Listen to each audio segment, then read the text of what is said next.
देखिए आज आपका क्लास 11 का WBHS और आज लास्ट क्लास है आपका।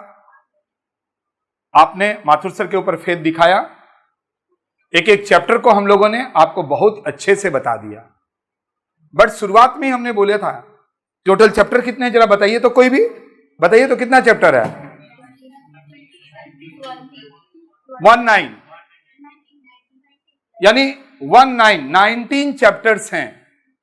जब शुरुआत में आप आए थे तो आप सोच रहे थे कि 19 चैप्टर हम कैसे करेंगे, बट उसी समय हम क्या बोले थे, डरने का कोई बात नहीं है, तुम सिर्फ अकाउंट सीखो, एग्जाम के वक्त क्या आएगा ये हम लोग चाहते तो उसी समय डिसाइड कर देते। अगर डिसाइड कर देते, आप ही करते, तो बाकी चैप्टर पढ़ने में मन लगता? बोलो, नहीं लगता। तो आपका बेस मजबूत होता, इसीलिए हमने पहले नहीं बताया। बट सब कुछ जिसका सभी का अकाउंट था, BST कंप्लीट कर दिए एक एक टॉपिक को। जिसका इकोनॉमिक्स था, मैंने इकोनॉमिक्स आपको करवा दिया, उसमें भी मैंने ट्रिक बता दिया, यही ट्रिक लागू होगा। एंड जिसका कॉस्ट एंड टैक्स था, कॉस्ट एंड टैक्स भी आपने देखा। MCQ SAQ आपने अपने हाथों से बनाया, ठीक है। अब आइए हम लोग देख लेते हैं कि जो अकाउंट, उतना सारे चैप्टर्स हैं, बट कितना कम करके जाने से आप आराम से एक एक सवाल को बना पाएंगे। आप तो खुद जानिए, साथ ही साथ YouTube में हम अपने व्यूअर के लिए, यानी आपके फ्रेंड के लिए भी, क्योंकि भले ही वो मेरे को ज्वाइन नहीं किया, रीजन जो भी रहा हो, क्योंकि यहां पर पढ़ाई का मतलब है, माथुर सर क्लासेस का मतलब ही है ओनली पढ़ाई। यहां पर किसी और तरह का अगर आप सोच के आते हैं तो यहां से आप खाली हाथ जाएंगे, इवन आपको बीच में भी निकाल दिया जाएगा। हम क्लास का डिस्टरबेंस नहीं चाहते हैं, क्योंकि आप मेरे ऊपर ट्रस्ट करके आए, गुडविल, आपका जिंदगी मेरे हाथों में है। हम नहीं चाहते हैं कि कभी आप किसी मोड़ में ये सोचिए कि काश माथुर सर के पास हम 11 गए थे। पता है ना, 11 से ही आप अपने लाइफ को बनाते हैं। साइंस के स्टूडेंट्स पहले से सोच लेते हैं कि हमको इंजीनियरिंग करना है कि मेडिकल करना है। 11 से ही तो वैसे सोचने का लोग पहले से सोचते हैं, बट 11 में तो पूरा कंफर्म हो जाते हैं ना।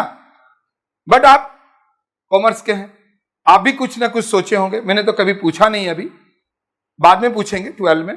बट अभी आप सोच के देखिए, अगर आप अपना जिंदगी बनाने के लिए आए हैं, साइंस के स्टूडेंट्स अपना जिंदगी क्या करना है वो पहले से सोच लेते हैं, तो सोच के देखिए तो कभी जब आपका बुद्धि खुलेगा रियल लाइफ में, तो वहां कम से कम एक बात तो महसूस करेंगे कि माथुर सर कोशिश किया था। तो देखेंगे जी, आज अगर हम यहां पर हैं तो आपको जिसने यहां भेजा उसी के बदौलत हम हैं। यानी हमेशा हम जो लोग सोचकर आते हैं, पढ़ाई तो माथुर सर क्लासेस में ही मिलेगा, और एक एक चीजों को हम लोग बहुत ही अच्छा से आपके पास कंप्लीट कर दिए। तो अब आ गया चॉइस भी नहीं, कौन सा चैप्टर आएगा पहले देख लीजिए। हमने यहां पर अकाउंट का 2014, 2015, 16, 17, 18, 19 तक का आपका पेपर में कौन सा चैप्टर से क्वेश्चंस आया है, ये मैंने यहां पर लिख दिया है। पहले 14 देख लेते हैं, ग्रुप सी में रेक्टिफिकेशन आया, डिप्रिसिएशन आया, बिल ऑफ एक्सचेंज आया है। 4 क्वेश्चंस रहते हैं ग्रुप सी में, 3 प्रैक्टिकल है, 1 थ्योरी कंप्यूटर से है। यहां पर भी देखिए, जो यहां पर चैप्टर्स आए हैं 2015 में भी ग्रुप सी में सेम चैप्टर आए हैं, यानी rectification, depreciation, bill of exchange, और कंप्यूटर से क्या, थ्योरी। 16 में भी सेम आए हैं, 17, 18, 19 में भी सेम आए हैं। देखिए सभी में रेक्टिफिकेशन पहला नंबर, दूसरा डिप्रिसिएशन, तीसरा bill of exchange, 4th theory. कहां से बताइए? 2020 में जब आप क्वेश्चंस खोलेंगे तो group A MCQ, group B, group C में सबसे पहले आपसे मुलाकात क्या करेगा? पक्का तो लॉक कर देते हैं। रेक्टिफिकेशन ऑफ एरर्स आएगा, ये आप लोग बोल रहे हैं। तो जब ग्रुप सी में क्वेश्चंस खोलेंगे तो दूसरा नंबर जो वहां पर प्रैक्टिकल रहेगा, क्या चीज का रहेगा? पक्का? तो अगर हम बोलेंगे कि डिप्रिसिएशन नहीं आएगा तो आप क्या बोलेंगे? हमको आना ही आना है, चैलेंज है कि नहीं? तो तीसरा भी बोल ही दीजिए ना, bill of exchange. And fourth theory आएगा कंप्यूटर से।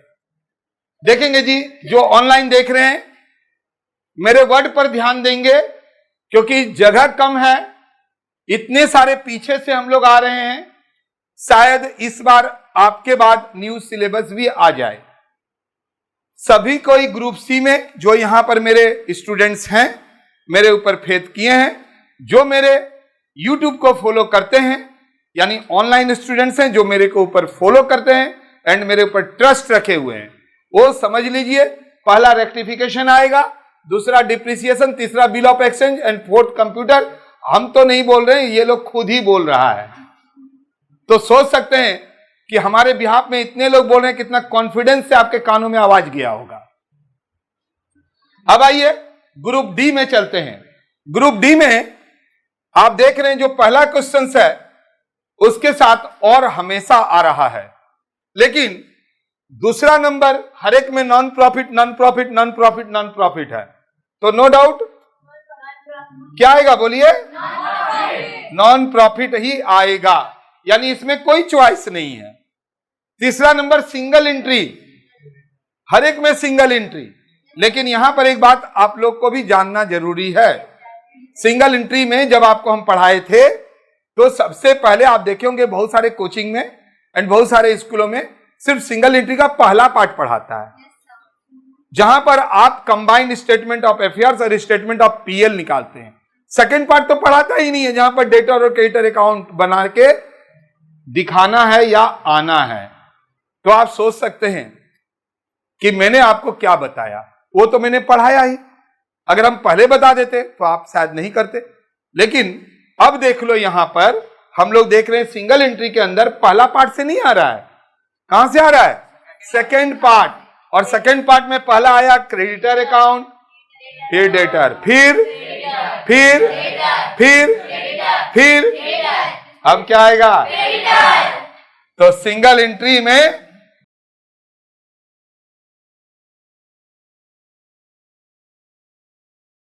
लेकिन क्रेडिटर के साथ जानते हैं ना, डेटर के साथ कभी कभी बिल्स रिसेबल बनाना पड़ता है, क्योंकि बिल्स रिसेबल का अमाउंट नहीं देता है, तो क्रेडिटर अकाउंट में भी बिल्स पेबल बनाना पड़ेगा। यह सवाल भी आपके बुक में है, तो सुन लीजिए।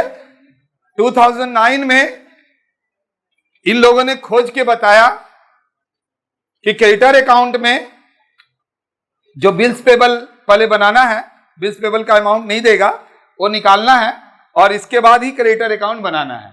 तो नो डाउट अब देखिए कितना आसान हो रहा है। अब क्या आप बोलिए, 3 ठो चैप्टर यहां पर है प्रैक्टिकल।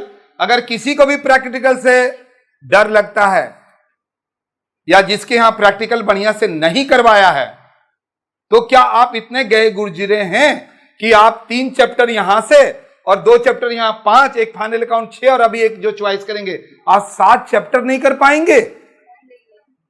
कहां 19, सब कट कटा के 7 चैप्टर से ही आएगा। ये आप नहीं कर सकते हैं? क्या आप बढ़िया से करेंगे? ठीक है, तो आइए अभी हम लोग यहां पर पहला जरा सा चुन लें। बताइए यहां क्या आ सकता है?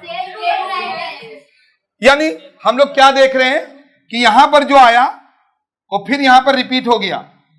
तो इस तरह से हम बोल सकते हैं कि यहां पर जो था वो यहां रिपीट हुआ है, तो यहां पर रिपीट होगा। यानी हमारा डे बुक आ सकता है, हम परचेज और सेल्स डे बुक दोनों देख के जाएंगे।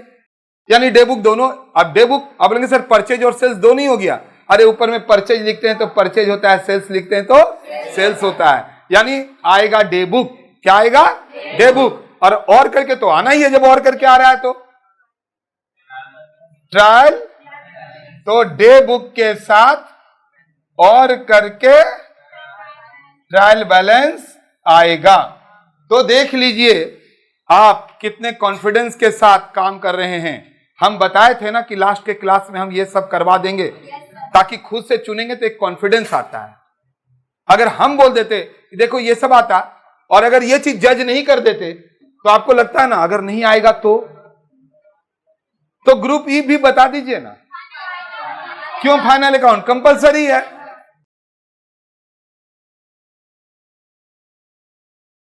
अब सुनो, आप इस फंडे को सभी में यूज कर सकते हैं। खास तौर पर मैं आप लोगों को बता दूं जिसका इकोनॉमिक्स है, इकोनॉमिक्स इसी तरीके से आप चुन कर करिएगा। यहां पर हम लोग चुने भी हैं, रिपीट होता है, और एमसीक्यू एसएक्यू के लिए बोलेंगे 2014 से आप लोग चीजों को देखिए। मेरे ख्याल से सारा कुछ क्लियर हो गया। आपके बैच कब से स्टार्ट होंगे ये बात भी ध्यान से सुन लीजिए। अभी आप आराम से एग्जाम दीजिए, एग्जाम जब खत्म हो जाए तब फिर आप मेरे को कांटेक्ट कीजिए। कोई धड़फड़ करने का दरकार नहीं है, क्योंकि 12 में कब तक खत्म करना होता है? सेंटअप तक। और सेंटअप कब होता है? वही अक्टूबर और नवंबर में। तो वहां पर भी वही टारगेट आ गया कि हम लोग जब आप इधर आएंगे तो हम लोग को तुरंत कंप्लीट करना होगा। ठीक है, तो आप उम्मीद है कि किस तरह से आप कॉस्ट करेंगे, कैसे आप बीएसटी करेंगे, ये इससे आपको सब कुछ पता चल गया। ठीक है ना? तो हमारे तरफ से आज लास्ट क्लास है, आपको बढ़िया से एग्जाम दीजिए, बढ़िया कीजिए, ताकि आपके आजू बाजू में भी कोई फटक ना सके। एक एक चीजों को आप बढ़िया से बनाइए, ताकि लोग भी एक बार समझे कि आप ट्यूशन कहां से पढ़ के निकले हैं, तो वो माथुर सर क्लासेस से। ये बात ध्यान रखेंगे, क्योंकि एक एक क्लास मैंने हमेशा पढ़ाने के मूड से आया और जुनून के साथ एक एक टॉपिक को मैंने करवाया आपको। सभी को वापस हम बेस्ट ऑफ लक बोलेंगे, बढ़िया से एग्जाम दीजिए। मिलते हैं 12 में।